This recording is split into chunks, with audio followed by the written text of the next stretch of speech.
जय माँ लक्ष्मी साथियों। मित्रों, क्या आपने कभी सुना है कि फाल्गुन अमावस्या की इस पावन रात्रि में माँ लक्ष्मी और भगवान विष्णु की एक दिव्य कथा सुनने मात्र से जीवन के सारे कष्ट स्वयं मिट जाते हैं और दरिद्रता कोसों दूर भाग जाती है। मेरे प्यारे श्रोतागण, आज का दिन केवल एक तिथि नहीं है, बल्कि एक ऐसा दिव्य अवसर है जब स्वयं वैकुंठपति भगवान विष्णु और ममतामयी माँ लक्ष्मी पृथ्वी पर विचरण करते हैं। कहते हैं कि जब फाल्गुन की यह अंधेरी रात अपने चरम पर होती है, तब आकाश में चंद्रमा भले ही न दिखाई दे, लेकिन परमात्मा की कृपा की ज्योति सबसे प्रखर होती है। ये वह क्षण है जब प्रकृति शांत होती है और माँ लक्ष्मी का आशीर्वाद उन घरों की ओर मुड़ता है जहाँ भक्ति के दीपक जल रहे होते हैं। आज वही क्षण है, फाल्गुन अमावस्या का। ये वह समय है जब आकाश से कृपा का अमृत बरसता है, परंतु वह अमृत हर किसी के भाग्य में नहीं होता। वह केवल उन्हें प्राप्त होता है जिनके मन गंगा की तरह निर्मल हैं, जिनका हृदय सत्य की कसौटी पर खरा है। कहते हैं इस रात माँ लक्ष्मी स्वयं भ्रमण करती हैं और जहाँ उन्हें सच्चे मन की करुण पुकार सुनाई देती है, वहाँ वे ठहर जाती हैं। उस घर की पीढ़ियों की गरीबी मिट जाती है और उस परिवार के द्वार पर सुख, शांति और समृद्धि का स्थायी वास हो जाता है। हम सब अपने जीवन में धन, सम्मान और वैभव की चाह रखते हैं, लेकिन सत्य तो यह है कि केवल धन के अंबार से सुख नहीं मिलता। वास्तविक सुख तब आता है जब माँ लक्ष्मी प्रसन्न होती हैं और भगवान विष्णु का आशीर्वाद प्राप्त होता है। और भगवान तभी प्रसन्न होते हैं जब हमारे मन में लोभ नहीं, बल्कि अटूट श्रद्धा होती है। इसलिए आज की यह कथा केवल सुनने के लिए नहीं है, यह अपनी आत्मा को शुद्ध करने का एक महापर्व है। प्राचीन ग्रंथों में कहा गया है कि जिसने फाल्गुन अमावस्या की रात सच्चे भाव से इस कथा का श्रवण किया, उसके जीवन के सारे अंधकार स्वयं ही छट गए। उसके घर की दरिद्रता समूल नष्ट हो गई और उसके जीवन में वह प्रकाश आया जो समय के साथ कभी धुंधला नहीं पड़ता। लेकिन मेरे प्रिय श्रोतागण, कथा को प्रारंभ करने से पहले मैं आपको एक अत्यंत गंभीर बात बताना चाहता हूँ, जिसका उल्लेख हमारे प्राचीन गरुड़ पुराण में स्पष्ट रूप से किया गया है। वहाँ लिखा है कि कोई भी पवित्र कथा, विशेषकर वह जो माँ लक्ष्मी और भगवान विष्णु से जुड़ी हो, अगर उसे बीच में ही अधूरा छोड़ दिया जाए तो वह केवल ज्ञान से वंचित होना नहीं है, बल्कि एक भारी आध्यात्मिक भूल है। अधूरी कथा मन में आधा सत्य छोड़ देती है और अधूरा सत्य ही वह अंधकार है जो मनुष्य को भटकने पर विवश कर देता है। इसलिए आज की इस कथा को अंत तक सुनना केवल आपका कर्तव्य नहीं, बल्कि एक पवित्र साधना है। आज की रात कथा सुनना हजारों दीपक जलाने के समान पुण्यदायी माना गया है। तो आइए अपने भीतर की चिंताओं को त्याग दें, मन को एकाग्र करें और पूरे समर्पण भाव से इस दिव्य यात्रा पर चलें। परंतु आगे बढ़ने से पहले, यदि आप एक सच्चे सनातनी हैं और चाहते हैं कि माँ लक्ष्मी की कृपा हर घर तक पहुँचे, तो इस संकल्प के साथ इस वीडियो को लाइक करें, अपने प्रियजनों के साथ साझा करें और हमारे चैनल पीएम अंपायर को सब्सक्राइब करना न भूलें, ताकि प्राचीन ग्रंथों की यह अमृतवाणी आप तक निरंतर पहुँचती रहे। प्राचीन भारतवर्ष के गौरवशाली इतिहास के पन्नों में एक ऐसे राज्य का वर्णन मिलता है जिसका नाम सुनते ही मन श्रद्धा से भर जाता है। वह राज्य था भोजपुरी। यह कोई साधारण भूमि नहीं थी, बल्कि साक्षात स्वर्ग का प्रतिरूप थी। यहाँ की नदियाँ कलकल करती हुई भगवान विष्णु के चरणों को पखारती थीं और यहाँ के कण कण में माँ लक्ष्मी का वास था। इस वैभवशाली राज्य के अधिपति थे वीर शिरोमणि चक्रवर्ती सम्राट भारतेंदु। राजा भारतेंदु केवल अपनी वीरता के लिए ही नहीं, बल्कि अपने धर्मपरायण स्वभाव के लिए पूरे आर्यावर्त में विख्यात थे। वे एक ऐसे न्यायप्रिय राजा थे जिनके शासन में शेर और बकरी एक ही घाट पर पानी पीते थे। राजा भारतेंदु के लिए उनकी प्रजा केवल कर देने वाली जनता नहीं थी, बल्कि उनकी अपनी संतान के समान थी। सूर्योदय के साथ जब राजा अपने महल के झरोखे से बाहर देखते, तो उनके मन में केवल एक ही विचार होता, क्या मेरी प्रजा का कोई व्यक्ति भूखा तो नहीं सोया? क्या किसी के साथ अन्याय तो नहीं हुआ? वे अपने हर व्यक्तिगत सुख, हर जरूरी काम को छोड़कर सबसे पहले प्रजा की पुकार सुनते थे। उनका दरबार किसी के लिए भी बंद नहीं होता था। राजा का मानना था कि जिस राज्य में प्रजा दुखी है, उस राजा का सिंहासन नर्क के समान है। राजा भारतेंदु की शक्ति और उनकी धार्मिकता का आधार थी उनकी पत्नी रानी मंदाकिनी। रानी मंदाकिनी के सौंदर्य की चर्चा तो दूर, शुरुआत में तो ये बहुत ही सामान्य सी बात लगा कि शायद थकान होगी या मौसम का प्रभाव होगा। राजा ने महल के राजवैद्यों को बुलाया, उन्होंने जड़ी बूटियां दी, काढ़े पिलाए, लेकिन रानी की हालत में कोई सुधार नहीं हुआ। धीरे धीरे वो छोटी सी बीमारी एक भयंकर रोग में बदलने लगी। रानी का वो स्वर्ण जैसा खिलता हुआ चेहरा कुम्हलाने लगा, उनकी आंखों की चमक फीकी पड़ने लगी। राजा भारतेंदु व्याकुल हो उठे। उन्होंने हार नहीं मानी। उन्होंने दूर दराज के देशों से बड़े बड़े वैद्यों, तांत्रिकों और सिद्ध पुरुषों को संदेश भेजे। स्वर्ण की थैलियां खोल दी गईं कि जो भी रानी को स्वस्थ करेगा उसे मुंह मांगा इनाम दिया जाएगा। लेकिन अफसोस, रानी की बीमारी किसी भी औषधि से ठीक नहीं हो रही थी। वो रोग शरीर के भीतर किसी दीमक की तरह उनकी जीवन शक्ति को खा रहा था। रानी की यह अवस्था देखकर राजा पूरी तरह से टूटने लगे थे। जो राजा युद्ध के मैदान में हजारों शत्रुओं के सामने नहीं डगमगाया, वो आज अपनी पत्नी की इस पीड़ा को देखकर अपनी हिम्मत हार रहा था। लेकिन फिर भी वे उनके सामने मुस्कुराते, उन्हें ढांढस बंधाते। उनका छोटा राजकुमार, जो अभी ठीक से चलना और बोलना भी नहीं सीखा था, वो अपनी माँ की इस हालत को देखकर सहम गया था। वो बालक पूरे दिन अपनी माँ के बिस्तर के पास बैठा रहता। वो अपनी नन्ही उंगलियों से अपनी माँ का हाथ पकड़ता और उदास मन से उन्हें देखता रहता। कभी कभी जब रानी दर्द से कराहती तो वो मासूम राजकुमार फूट फूट कर रोने लगता। उसकी रुलाई महल की दीवारों को चीर देती थी। दिन बीतते गए और एक ऐसी काली रात आई जिसने भोजपुरी राज्य की नींव हिला दी। राजा की लाख कोशिशों, वैद्यों की तमाम औषधियों और राजकुमार के आंसुओं के बावजूद रानी मंदाकिनी की सांसों की डोरी टूट गई। वो दिव्य ज्योति सदा के लिए बुझ गई। रानी की मृत्यु की खबर जैसे ही राज्य में फैली, चारों ओर मातम छा गया। प्रजा अपने प्रिय रानी के वियोग में सिसकियां लेने लगी। लेकिन सबसे अधिक करुण स्थिति राजा भारतेंदु की थी। जो राजा अपनी रानी से एक पल के लिए भी दूर नहीं रह सकता था, आज उसे हमेशा के लिए विदा करना था। राजा एक गहरे शोक के सागर में डूब गए। उन्होंने स्वयं को महल के एक कोने में कैद कर लिया। न किसी से बात करना, न राजकाज देखना। उनके लिए जैसे संसार का सारा अर्थ ही समाप्त हो गया था। प्रजा अपने राजा को इस स्थिति में देखकर और भी दुखी रहने लगी। राज्य की सुख शांति अब शोक की धुंध में खो गई थी। राजकुमार भी अपनी माँ को पुकारता रहता, लेकिन उत्तर में केवल खामोशी मिलती थी। कई वर्ष इसी तरह बीत गए। समय के मरहम ने धीरे धीरे राजा के जख्मों को भरना शुरू किया। प्रजा के प्रेम और राजकुमार के भविष्य की चिंता ने राजा को धीरे धीरे शोक से बाहर निकाला। लेकिन होनी को कुछ और ही मंजूर था। अभी राजा ने संभलना शुरू ही किया था कि अचानक उनके राजकुमार की तबीयत बिगड़ने लगी। राजा का हृदय कांप उठा। उन्हें वही पुराना डर सताने लगा, वही लक्षण, वही कमजोरी, वही पीड़ा जो रानी मंदाकिनी को हुई थी। क्या काल फिर से उनके द्वार पर खड़ा था?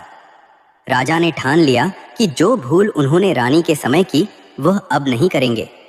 उन्होंने वैद्यों को बुलाया, लेकिन इस बार उनका भरोसा केवल सांसारिक औषधियों पर नहीं था। राजा ने अन्न और जल का त्याग कर दिया। उन्होंने प्रतिज्ञा की कि जब तक भगवान विष्णु और माता लक्ष्मी स्वयं उनके पुत्र को जीवन दान नहीं देंगे, वे न तो अन्न ग्रहण करेंगे और न ही जल की एक बूंद पिएंगे।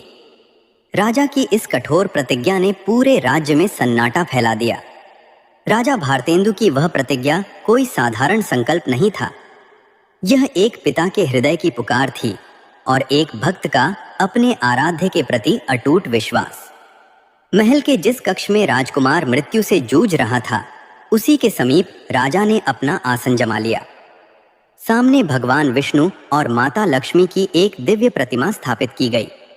चारों ओर धूप और दीप की सुगंध व्याप्त थी, लेकिन राजा के चेहरे पर केवल वैराग्य और दृढ़ता थी।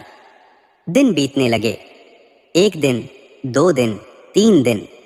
राजा के कंठ से जल की एक बूंद भी नीचे नहीं उतरी थी। उनके शरीर की शक्ति धीरे धीरे क्षीण होने लगी। चेहरा जो कभी सूर्य के समान दमकता था, अब तपस्या की अग्नि में तपने लगा था। महल के सेवक और मंत्री आंखों में आंसू लिए राजा से विनती करते, महाराज, थोड़ा जल ग्रहण कर लीजिए। यदि आप ही नहीं रहेंगे तो इस राज्य और राजकुमार का क्या होगा? परंतु राजा के कान जैसे संसार के लिए बंद हो चुके थे। उन्हें केवल अपने आराध्य के चरणों की ध्वनि और अपने पुत्र की मध्यम परती। अचानक उस शांत कक्ष में एक चमत्कार हुआ। राजकुमार की बेजान पड़ी उंगलियों में एक हल्की सी थरथराहट हुई। वहां मौजूद परिचारिकाएं चौंक गईं। उन्होंने देखा कि राजकुमार के बंद नेत्रों के भीतर पुतलियां हिल रही थीं। ये खबर बिजली की तरह राजा तक पहुंची। मंत्रियों ने हर्षित होकर कहा, महाराज, चमत्कार हुआ है। राजकुमार के शरीर में हलचल हुई है। अब आप अपनी प्रतिज्ञा तोड़ दीजिए, थोड़ा जल पी लीजिए। परंतु राजा भारतेंदु ने अपनी आंखें नहीं खोली। उन्होंने अत्यंत धीमे स्वर में कहा, नहीं, ये अभी केवल जीवन का संकेत है, स्वास्थ्य का नहीं।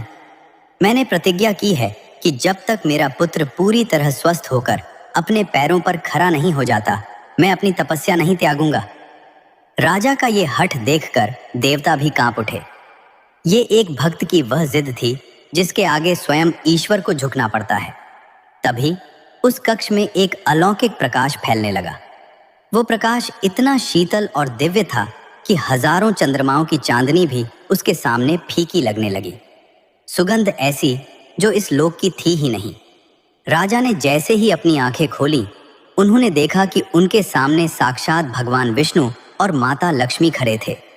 भगवान विष्णु के हाथ में शंख, चक्र, गदा और पद्म सुशोभित थे और माता लक्ष्मी के हाथों से स्वर्ण मुद्राएं नहीं बल्कि ममता का आशीष बरस रहा था। राजा भारतेंदु उनके चरणों में गिर पड़े। उनकी आंखों से आंसुओं की अविरल धारा बहने लगी।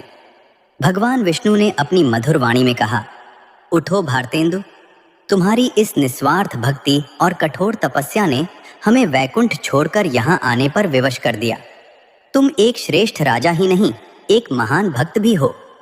माता लक्ष्मी ने राजकुमार के सिर पर अपना कोमल हाथ फेरा। उनके स्पर्श मात्र से राजकुमार के शरीर का सारा रोग, सारी कालिमा क्षण भर में लुप्त हो गई। राजकुमार ने अपनी आंखें खोली और ऐसे उठकर बैठ गया जैसे वह कभी बीमार था ही नहीं। उसका चेहरा फिर से कमल की भांति खिल उठा। भगवान विष्णु ने राजा की ओर देखते हुए एक गंभीर स्वर में कहा, भारतेंदु, तुम्हारी भक्ति ने आज मौत के मुंह से तुम्हारे पुत्र को खींच लिया है। यदि तुम यह तपस्या नहीं करते तो तुम्हारा यह पुत्र भी तुम्हारी रानी मंदाकिनी की तरह काल के गाल में समा जाता। लेकिन याद रखना राजन, नियति का पहिया अभी रुका नहीं है। यह जीवनदान तो मिल गया है, परंतु भविष्य में इस राजकुमार और तुम्हारे राज्य पर एक और घोर संकट आने वाला है। वह संकट तुम्हारी भक्ति और धैर्य की अंतिम परीक्षा लेगा। इतना कहकर भगवान विष्णु और माता लक्ष्मी वहां से अंतर्ध्यान हो गए।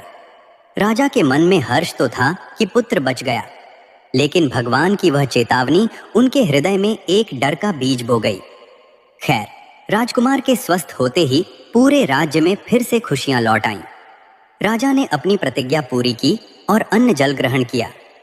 प्रजा का अपने राजा और ईश्वर पर विश्वास और भी दृढ़ हो गया। समय बीतने लगा और राजकुमार बड़ा होने लगा।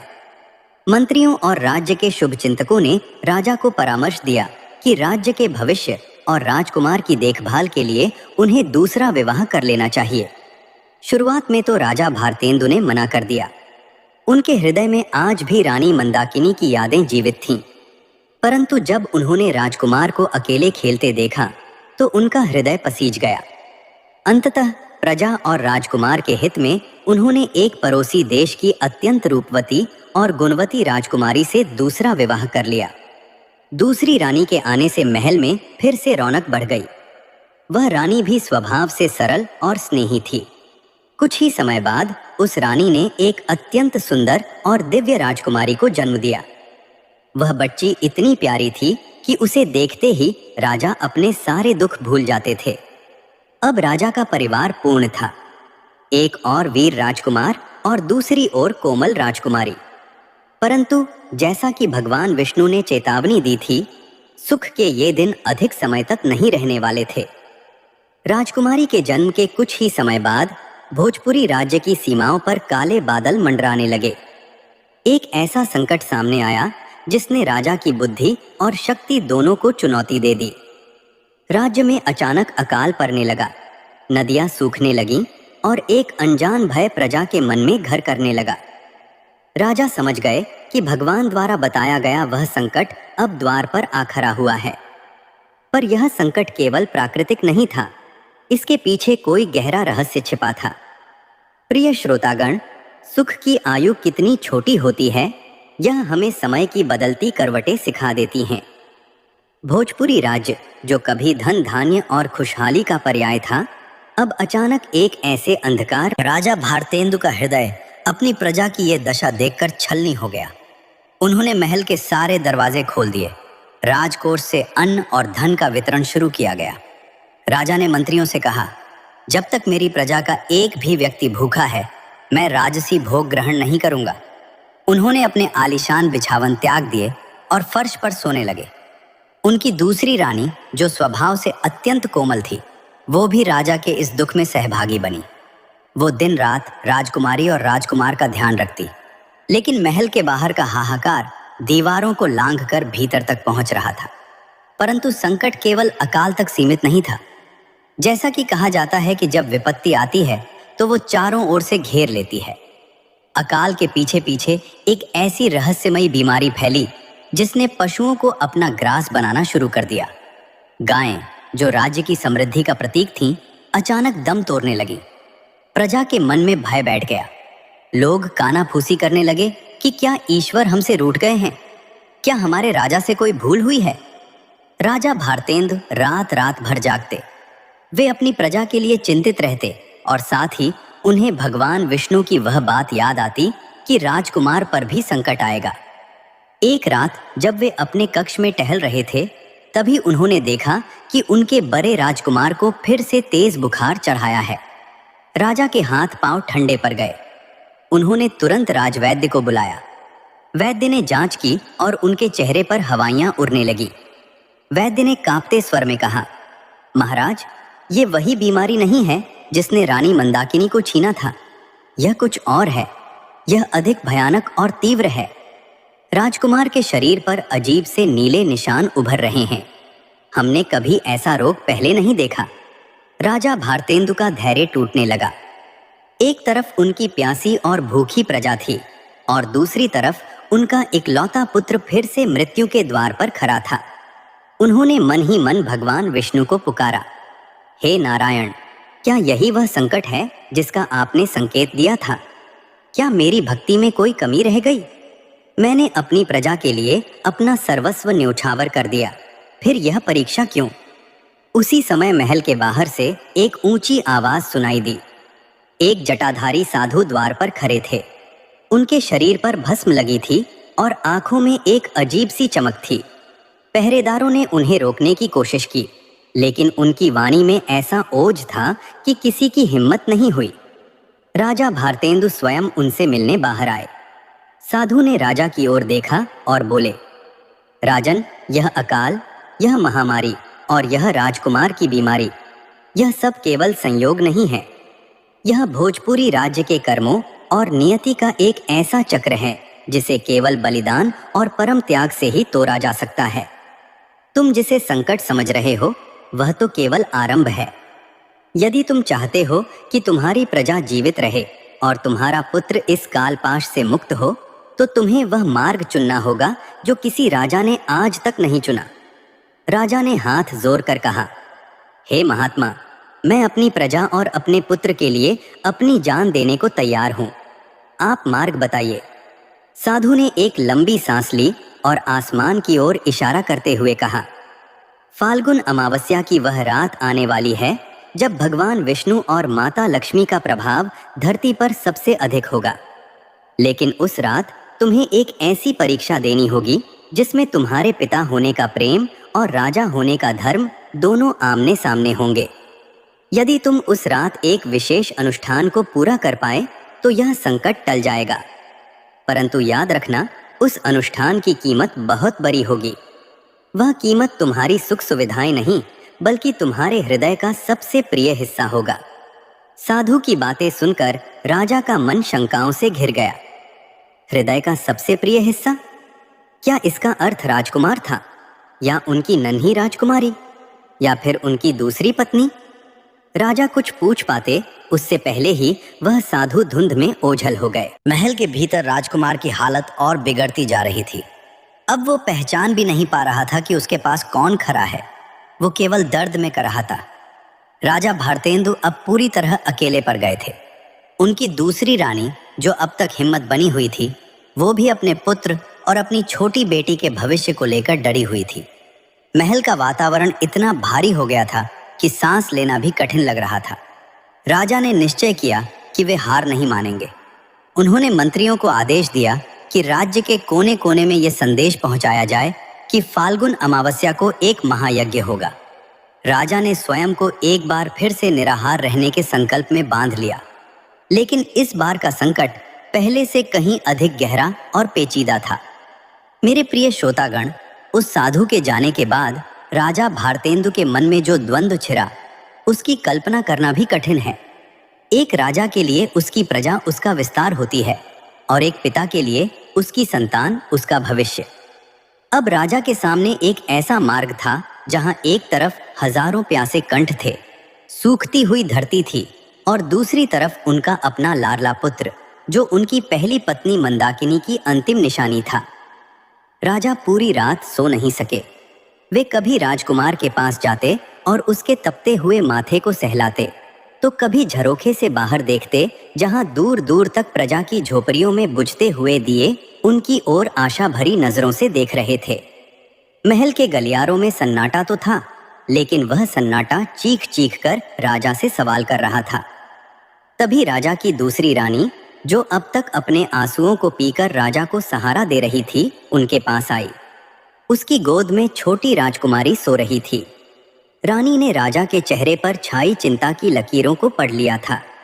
उसने अत्यंत धीमे और कांपते स्वर में पूछा, स्वामी, उस महात्मा ने ऐसी कौन सी कीमत मांगी है जिसे सुनकर आपके चेहरे का तेज गायब हो गया है?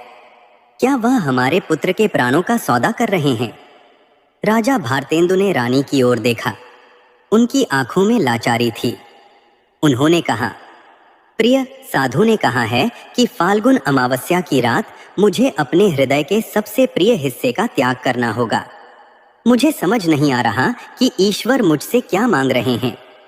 क्या वे मेरा राज्य मांग रहे हैं, मेरी जान मांग रहे हैं, या फिर हमारे बच्चों में से किसी एक को? यह कहते हुए राजा का गला भर आया। रानी मंदाकिनी के जाने के बाद राजा ने इस दूसरी रानी में एक मित्र और एक शक्ति को पाया था। रानी ने एक गहरी सांस ली और अपने आंसुओं को पोंछते हुए कहा, महाराज, आप एक चक्रवर्ती सम्राट हैं। आपने हमेशा प्रजा को अपना परिवार माना है। यदि भगवान विष्णु और माता लक्ष्मी हमारी परीक्षा ले रहे हैं, तो हमें पीछे नहीं हटना चाहिए। एक माँ के लिए उसकी संतान से बढ़कर कुछ नहीं होता, लेकिन एक रानी के लिए उसके राज्य का धर्म सबसे ऊपर है। आप उस अनुष्ठान की तैयारी कीजिए। जो भी होगा हम साथ सहेंगे। रानी की इन बातों ने राजा के भीतर एक नई ऊर्जा भर दी। फाल्गुन अमावस्या आने में अब केवल 2 दिन शेष थे।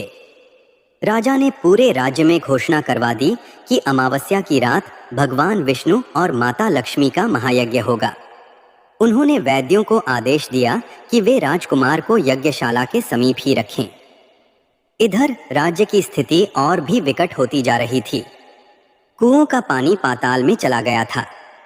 लोग बूंद बूंद पानी के लिए तरस रहे थे। लेकिन जैसे ही महायज्ञ की सूचना फैली, हजारों की संख्या में लोग राजधानी की ओर खींचे चले आए। उनके मन में एक ही विश्वास था कि उनका राजा उन्हें इस विपदा से जरूर निकाल लेगा। अमावस्या की वह रात आखिरकार आ ही गई। आसमान में चंद्रमा का कहीं नामो निशान नहीं था, लेकिन तारों की धुंधली रोशनी में भोजपुरी राज्य की धरती एक विशाल श्मशान जैसी लग रही थी। चारों ओर केवल हवन कुंड की अग्नि और मंत्रों का जाप सुनाई दे रहा था।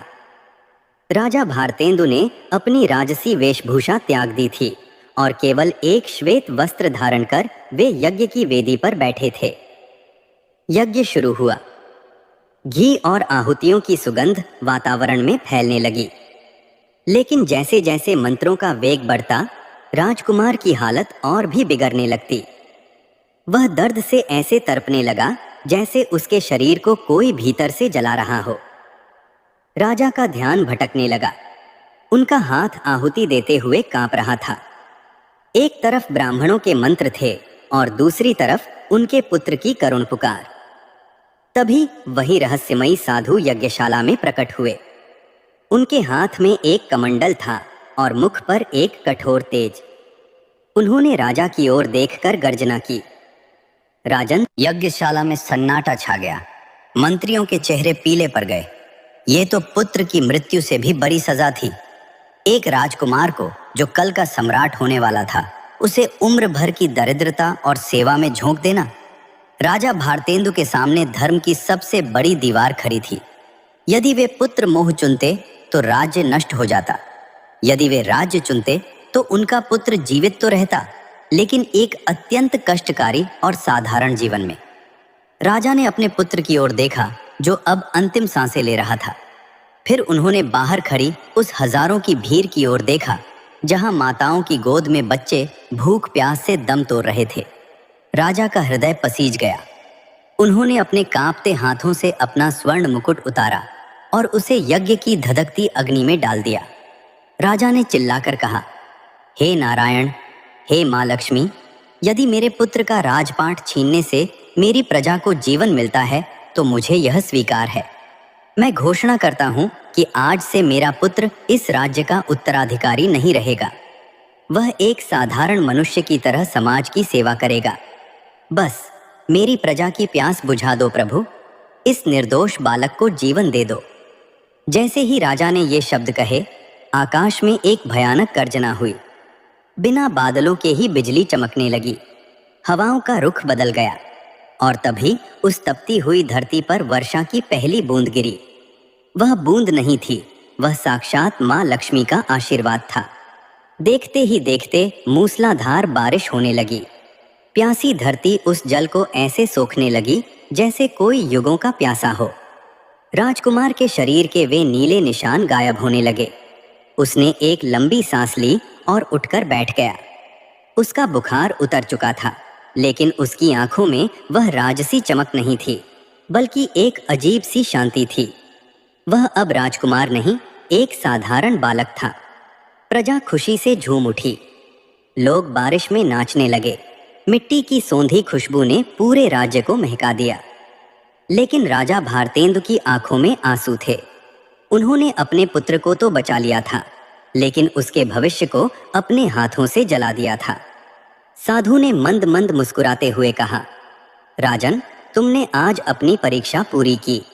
तुमने सिद्ध कर दिया कि एक सच्चा शासक वह है जो अपने परिवार से ऊपर अपनी प्रजा को रखता है।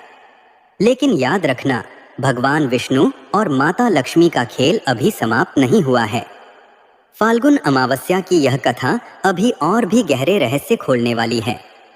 जो राजकुमार आज साधारण बना है, वही इस राज्य का भाग्य बदलेगा।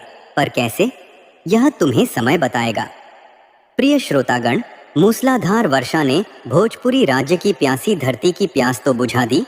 नदियों में फिर से कलकल करता जल बहने लगा और खेतों में हरियाली की उम्मीद जाग उठी। लेकिन राजमहल के भीतर एक अजीब सा सन्नाटा पसर गया था। वह सन्नाटा वर्षा की आवाज से भी अधिक गहरा था। राजा भारतेंदु ने अपनी प्रजा को तो बचा लिया था, लेकिन एक पिता के रूप में उनके हृदय पर जो घाव लगा था, वह किसी औषधि से भरने वाला नहीं था। उनका पुत्र, जो कभी इस विशाल साम्राज्य का होने वाला अधिपति था, अब एक साधारण बालक बन चुका था। जिस मस्तक पर कभी बेशकीमती राजमुकुट सजने वाला था, वहां अब केवल सादगी की लकीरें थीं। राजा ने अपना वचन निभाया था और भगवान विष्णु के सामने की गई प्रतिज्ञा के अनुसार राजकुमार से उसके सारे राजसी अधिकार छीन लिए गए थे। उसे अब राजमहल के किसी वैभवशाली कक्ष में नहीं, बल्कि महल के एक साधारण से कोने में रहना था, जहां सेवक और कर्मचारी रहते थे। जैसे जैसे समय आगे बढ़ा, राज्य तो समृद्ध होने लगा, लेकिन राजमहल के भीतर संबंधों की परीक्षा शुरू हुई। राजा की दूसरी रानी, जो अब तक अत्यंत सरल और स्नेही दिखती थी, उसके मन में धीरे धीरे एक नया विचार जन्म लेने लगा। यह मानव स्वभाव है कि जब मार्ग से कांटा हट जाता है तो इंसान को फूल की चाह और बढ़ जाती है। अब जब राजकुमार उत्तराधिकारी नहीं रहा था तो राज सिंहासन का अगला वारिस कौन होता? स्वाभाविक रूप से वह छोटी राजकुमारी, जिसने उस रानी की कोख से जन्म लिया था। रानी के मन में ममता का एक विकृत रूप जाग उठा। वह सोचने लगी कि यदि राजकुमार इसी तरह महल में रहा तो शायद भविष्य में प्रजा फिर से उसे राजा बनाने की मांग न कर दे। उसे डर था कि राजा का अपने पहले पुत्र के प्रति जो गुप्त प्रेम है, वह कहीं उसकी अपनी पुत्री के अधिकारों को न छीन ले।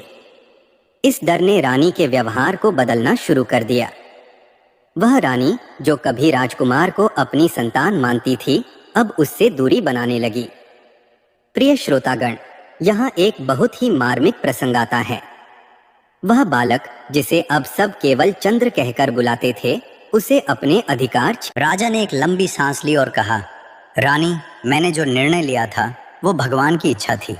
भविष्य में जो होगा वो भी वही तय करेंगे। तुम विचलित न हो। लेकिन रानी का मन शांत नहीं था।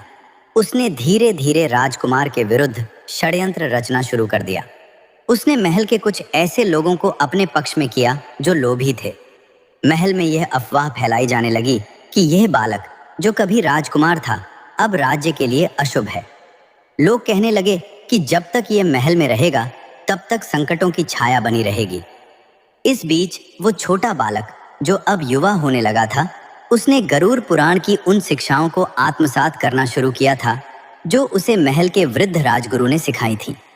वो जानता था कि सत्य के मार्ग पर चलना तलवार की धार पर चलने के समान है। एक रात जब फाल्गुन अमावस्या की वही तिथि फिर से आई, बालक चंद्र ने स्वप्न में देखा कि माँ लक्ष्मी उसे पुकार रही हैं। माँ ने कहा, पुत्र, परीक्षा की घड़ी अभी समाप्त नहीं हुई है। अब तुम्हें वह छोड़ना होगा जो अभी भी तुम्हारे पास शेष है, तुम्हारे पिता का सानिध्य और यह महल। सुबह होते ही चंद्र ने अपना छोटा सा झोला उठाया और चुपचाप महल के मुख्य द्वार की ओर चल पड़ा। वह किसी से शिकायत नहीं करना चाहता था, न ही वह रानी के षड्यंत्रों का हिस्सा बनना चाहता था। उसने सोचा कि यदि उसके रहने से उसके पिता को कष्ट होता है या महल में अशांति होती है तो उसका चले जाना ही श्रेष्ठ है। लेकिन जैसे ही वह महल की सीमा लांघने लगा, उसकी छोटी बहन, वह राजकुमारी, वहां आ पहुंची। वह अपने भाई से बहुत प्रेम करती थी। उसने उसका हाथ पकड़ लिया और रोते हुए पूछा, भैया, आप हमें छोड़कर कहाँ जा रहे हैं? क्या आप भी माँ की तरह चले जाएंगे? चंद्र की आंखों में भी आंसू थे, लेकिन उसने अपनी बहन को गले लगाया और कहा, छोटी, मैं कहीं नहीं जा रहा। मैं तो केवल सत्य की खोज में जा रहा हूं। तुम अपनी माता और पिता का ध्यान रखना। याद रखना, असली वैभव महलों में नहीं बल्कि मनुष्य के चरित्र में होता है। उसी समय महल के द्वार पर एक बार फिर वही रहस्यमयी साधु प्रकट हुए। इस बार उनके साथ कोई नहीं था। उन्होंने चंद्र की ओर देखा और कहा, पुत्र, जिस मार्ग पर तुम चल रहे हो वह तुम्हें वहां ले जाएगा जहां कोई राजा आज तक नहीं पहुंच सका। लेकिन याद रखना, यह संसार तुम्हें तोड़ने की कोशिश करेगा, तुम्हें झूठा साबित करने की कोशिश करेगा। क्या तुम तैयार हो? चंद्र ने अपना सिर झुकाया और साधु के चरण स्पर्श किए। राजा भारतेंदु को जब यह पता चला कि उनका पुत्र महल छोड़कर जा चुका है तो वे पागलों की तरह उसे ढूंढने निकले, लेकिन चंद्र कहीं नहीं मिला। रानी को लगा कि उसका रास्ता साफ हो गया है, लेकिन उसे यह नहीं पता था कि उसने अपने घर की असली लक्ष्मी और भाग्य को स्वयं अपने हाथों से बाहर कर दिया था। जैसे ही चंद्र ने राज्य की सीमा छोड़ी, भोजपुरी राज्य पर एक बार फिर से संकट के बादल मंडराने लगे। इस बार संकट अकाल का नहीं था, बल्कि एक बाहरी शत्रु का था, जिसने सुना था कि राजा भारतेंदु अब कमजोर पड़ चुके हैं और उनका उत्तराधिकारी महल छोड़कर भाग गया है। मेरे प्रिय श्रोतागण, समय की गति बड़ी क्रूर होती है। जब तक हम सुख को समझ पाते हैं, तब तक दुख का साया हमारे द्वार पर दस्तक दे चुका होता है। भोजपुरी राज्य की सीमाओं पर धूल का एक विशाल बवंडर उठ रहा था। यह कोई साधारण तूफान नहीं था, बल्कि पड़ोसी राज्य के क्रूर और अत्याचारी राजा दुर्जन सिंह की सेना का कोलाहल था। दुर्जन सिंह ने जैसे ही यह सुना कि राजा भारतेंदु का तेजस्वी पुत्र अब महल का त्याग कर चुका है और राजा स्वयं अपने पुत्र के वियोग में वृद्ध और अशक्त हो गए हैं, उसने अवसर को पहचान लिया। उसके मन में लालच का विष भर गया था और उसने भोजपुरी की उस धरती को हड़पने का निश्चय कर लिया जिसे मां लक्ष्मी ने स्वयं अपने आशीर्वाद से सींचा था। महल के ऊंचे बुर्जों से जब शत्रुओं की पताकाएं दिखाई देने लगीं, तो प्रजा के बीच हाहाकार मच गया। वह प्रजा जो अभी अकाल की मार से संभली ही थी, अब तलवारों की चमक और घोड़ों की टापों से थरथरा उठी। राजा भारतेंदु ने जब यह सुना तो उन्होंने अपनी पुरानी तलवार म्यान से निकाली, लेकिन उनके कांपते हाथों ने साथ नहीं दिया। उनका हृदय छलनी था, एक तरफ पुत्र का वियोग और दूसरी तरफ अपनी प्रजा की रक्षा का दायित्व। उन्होंने अपने मंत्रियों से कहा, क्या यही मेरी नियति है? क्या मेरे पूर्वजों का यह वैभवशाली राज्य एक अत्याचारी के हाथों में चला जाएगा? हे नारायण, क्या मेरी तपस्या में इतनी कमी रह गई थी कि आज मुझे यह दिन देखना पड़ रहा है? इधर महल के भीतर दूसरी रानी का बुरा हाल था। उसका अब मेरे प्रिय श्रोतागण, कथा के उस भाग पर ध्यान दें जो आपके हृदय को छू लेगा। शहर के कोलाहल से बहुत दूर एक घने जंगल के भीतर, जहां एक विशाल जलप्रपात ऊंचाई से गिरता था और एक निर्मल नदी बहती थी, वहां चंद्र एक कुटिया बनाकर रह रहा था। वो दृश्य अत्यंत मनोरम था। बाएं किनारे पर एक छोटा सा मां लक्ष्मी और भगवान विष्णु का मंदिर था, जहां चंद्र प्रतिदिन साधना करता था। नदी के शांत जल में कमल के पुष्प खिले हुए थे, जो साक्षात मां लक्ष्मी की उपस्थिति का बोध कराते थे। चंद्र को महल के सुखों की कोई याद नहीं थी। वो तो उस अमृत को पा चुका था जिसे भक्ति कहते हैं। अचानक वही रहस्यमयी साधु चंद्र की कुटिया के सामने प्रकट हुए। इस बार उनके हाथ में कोई कमंडल नहीं था, बल्कि उनकी आंखों में एक दिव्य चमक थी। उन्होंने चंद्र से कहा, पुत्र, फाल्गुन अमावस्या की वह पवित्र रात आज ही है। जिस राज्य को तुमने त्यागा था वह आज जल रहा है। तुम्हारी माँ का प्रायश्चित और तुम्हारे पिता की पुकार वैकुंठ तक पहुंच चुकी है। भगवान विष्णु और माता लक्ष्मी का आदेश है कि तुम अब शांत नहीं रह सकते। जाओ और सिद्ध करो कि एक सच्चा उत्तराधिकारी वह नहीं होता जिसके पास राजमुकुट हो, बल्कि वह होता है जिसके हृदय में प्रजा के प्रति प्रेम और ईश्वर के प्रति अटूट विश्वास हो। चंद्र ने शांत भाव से पूछा, महात्मा, मैंने तो अपना अधिकार त्याग दिया है। मैं तो अब एक साधारण सेवक हूँ। मैं अकेले उस विशाल सेना का सामना कैसे करूँगा? साधु मुस्कुराए और बोले, तुम अकेले नहीं हो। जिसने माँ लक्ष्मी की कथा को अपने जीवन में उतारा है, उसके साथ साक्षात नारायण की शक्ति चलती है। आज की रात फाल्गुन अमावस्या की शक्ति तुम्हारे साथ है। जाओ उस नदी के किनारे जहाँ कमल खिले हैं, वहाँ से एक मुट्ठी धूल उठाओ और उसे अपने माथे पर लगाओ। वह धूल नहीं, इस धरती का आशीर्वाद होगा। चंद्र ने वैसा ही किया। जैसे ही उसने उस पवित्र भूमि की धूल अपने मस्तक पर लगाई, उसके शरीर में एक अलौकिक ऊर्जा का संचार हुआ। उसकी साधारण सी देह से एक दिव्य प्रकाश फूटने लगा। उसने अपनी कुटिया से वह पुरानी लाठी उठाई जो वह चलते समय सहारा लेने के लिए रखता था, लेकिन अब वह लाठी किसी वज्र से कम नहीं लग रही थी। वह नंगे पांव अपनी राजधानी की ओर चल पड़ा। इधर राजधानी की दीवारों पर अंतिम प्रहार होने वाला था। दुर्जन सिंह अट्टहास कर रहा था। राजा भारतेंदु ने अपनी अंतिम प्रार्थना की और अपनी तलवार उठाई। तभी नगर के मुख्य द्वार पर एक कोलाहल हुआ। शत्रु सेना के सैनिक अचानक पीछे हटने लगे। उन्होंने देखा कि एक युवा सन्यासी, जिसके मुख पर सूर्य जैसा तेज था, शांत कदमों से उनकी ओर बढ़ा आ रहा था। वह कोई हथियार लेकर नहीं आया था, लेकिन उसके चलने मात्र से धरती कांप रही थी। दुर्जन सिंह ने उपहास करते हुए कहा, इस भिखारी को देखो, क्या यह हमसे लड़ेगा? मार डालो इसे। सैकड़ों सैनिक चंद्र की ओर झपटे, लेकिन जैसे ही वे उसके पास पहुंचते, वे अचानक दिशाहीन होकर एक दूसरे से ही लड़ने लगते या गिर पड़ते। चंद्र ने अपनी लाठी से जमीन पर एक लकीर खींची और गर्जना की। यह भोजपुरी की वह पवित्र भूमि है जिसे मां लक्ष्मी का वरदान प्राप्त है। यहाँ कोई भी अधर्मी पैर नहीं रख सकता। प्रिय श्रोतागण, वह दृश्य ऐसा था जैसे स्वयं साक्षात भगवान विष्णु का सुदर्शन चक्र अदृश्य रूप में चंद्र की रक्षा कर रहा हो। हवाओं में मां लक्ष्मी के मंत्र गूंजने लगे। शत्रु की विशाल सेना, जो अब तक अजेय लग रही थी, वह अचानक एक अनजान भय से ग्रसित हो गई। हाथियों और घोड़ों ने अपने ही सैनिकों को कुचलना शुरू कर दिया। ऐसा लग रहा था मानो स्वयं प्रकृति शत्रु के विरुद्ध खड़ी हो गई हो। राजा भारतेंदु ने जब ऊंचे बुर्ज से अपने पुत्र को इस दिव्य रूप में देखा तो उनकी आंखों से झरझर आंसू बहने लगे। उन्हें समझ आ गया कि उनका पुत्र साधारण नहीं बल्कि ईश्वर का साक्षात स्वरूप बनकर आया है। वह दूसरी रानी भी महल की छत पर खड़ी यह चमत्कार देख रही थी और अपनी भूल पर पश्चाताप की अग्नि में जल रही थी। प्रिय श्रोतागण, युद्ध का मैदान अब केवल दो सेनाओं के बीच का संघर्ष नहीं रह गया था, बल्कि यह धर्म और अधर्म के बीच का महासंग्राम बन चुका था। राजा दुर्जन सिंह ने जब देखा कि उसके सैनिक एक साधारण से दिखने वाले सन्यासी के सामने तितर बितर हो रहे हैं, तो उसका क्रोध 7वें आसमान पर पहुंच गया। वो अपने रथ से कूदा और अपनी काली माया का आह्वान करने लगा।